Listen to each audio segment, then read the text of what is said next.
מה נשמע?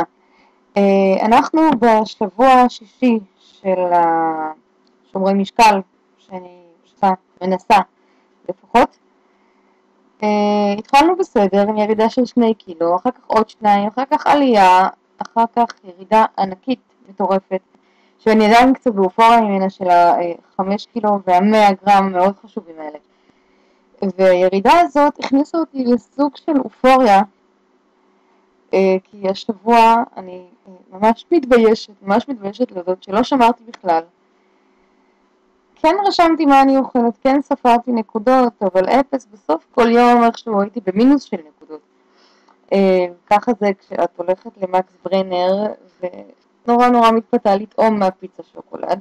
ככה זה שאת ביום ככה דחוס, עמוס ואוכלת שטויות, ואז בסוף היום את מגיעה רעבה מרוב שטויות, ואז את הולכת למוזס ואוכלת במוזס, ואני מניחה מכירים את מה שיש למוזס להציע. אז ידעתי שאני אצא מזה לא טוב, וביום רביעי כשהייתי צריכה ללכת לקבוצה פשוט אמרתי, אני לא הולכת. עוד יומיים אני איכשהו אנסה למזער נזקים, אבל מה שקורה שכנראה עשיתי את זה יותר גרוע, כי כשהלכתי ביום שישי בבוקר לשקילה, מסתבר עליתי קילו 800, שזה כמעט 2 קילו, שזה טוב, לא נחמד כל כך. ואני לא יודעת, אני השבוע, אני יכולה לנסות להבטיח שאני אתנהג נורא יפה, אבל איכשהו לא נראה לי שזה הצליח כל כך. כמובן שיצאתי מהשקילה וישר הלכתי לפצות את עצמי בחנות בגדים וקניתי 2 שמלות, הנה אחת, ואין לי כוח לקום, אז אל תבקשו, ועוד אחת גם כן משהו היסטרי, ואפילו שלא הגיע לי, זאת אומרת, למה אני קונה לעצמי פרס כשאני עולה במשקל? לפחות לא פיציתי את עצמי ואיזה עוגת שוקולד או איזה גלידה מטורפת עם קצפת למעלה או באיזה פילוג לגטרי בבן יהודה, שאני אתן לינק מן הסתם בפוסט למה בעצם קורה שם. מה שכן, מסתבר שאני צריכה באמת להתחיל לשים יותר מחסומים על זה.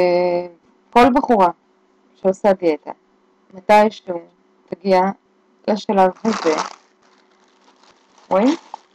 זה. סחוב כאלה בתיק.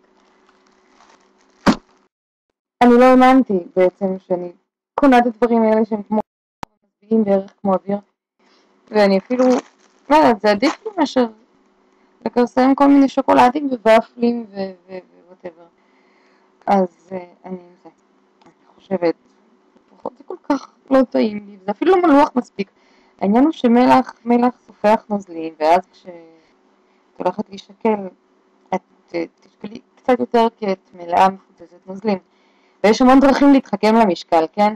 ללכת לשירותים לפני, לא לאכול לפני, ללבוש את הבגדים הכי דקים שלך, והכי קלים שלך, להוריד, לפני שאת עולה למשקל, להוריד נעליים, משקפיים, חגורה, שרשרת, הייתי עם שרשרת והורדתי אותה וזה לא עזר, כי עדיין רדיקליה, אבל יש כל מיני דרכים להתחכם, אבל בסופו של דבר את לא עובדת על אף אחד, רק על עצמך. וכאילו, באמת, זה לא מביא לשום מקום. אז אני מתחייבת חגיגית לשמור השבוע, להתנהג נורא יפה, לאכול יותר ירקות, לשתות המון מים, כי חם, בטירוף, כי אני לא רוצה להגיע ליום רביעי ולראות שעליתי עוד, אני לא רוצה לבטל את כל מה שהסתקתי עד עכשיו, ואני רוצה לצאת בסדר, באמת בסדר, אז תאכלו לי בהצלחה, ואני הולכת להתחרע על פריחיות אורז. ביי.